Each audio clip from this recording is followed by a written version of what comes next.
I'm working on a project at the moment where we, because I've done a lot of work on, reconciling Christianity and homosexuality in particular.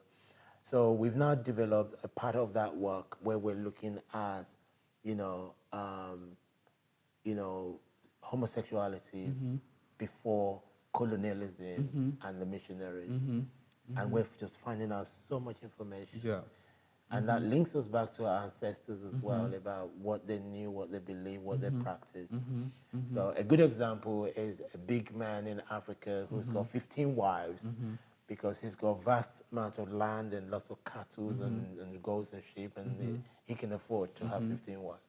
But of course, when the missionaries came, they said, no, one woman, one man, one woman. You see how, and they're using the Bible to justify that. The Bible never said one man, one woman. So, but we need to come to a place where we begin to, rewrite those stories and also add our own narratives from our own understanding. So my narrative and your narrative as a Black queer person is very important in our journey of our spirituality. Right, and it's also like homosexuality, like talking about like ancestry and the Black community. I think they can, because the Black community basically believe that homosexuality is because the white man invaded and colonized Africa and stuff like that. Then beliefs really exist out there, and it's like I just hope that people are able to separate that and not believe that, because we've always existed.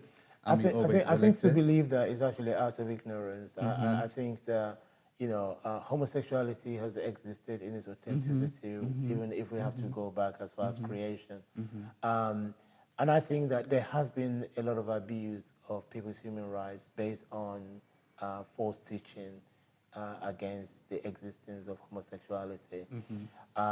We have different, you see, the thing is that with the African culture, we do not call homosexuality lesbian, gay, bisexual, transgender and queer, but they existed because we just have different ways of describing it. Okay. But of course, some of the words that describe homosexuality, for example, in the Yoruba language, were actually abusive words. So things like adodi is similar to shirt lifter, you understand me, or shit stabber.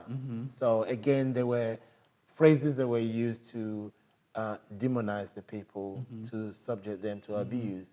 But of course, we know that there are two sides to the coin, so there's good and bad. So if you're abusing me, if you're homophobic towards me, then it means that there's something right about me, that you just don't like me.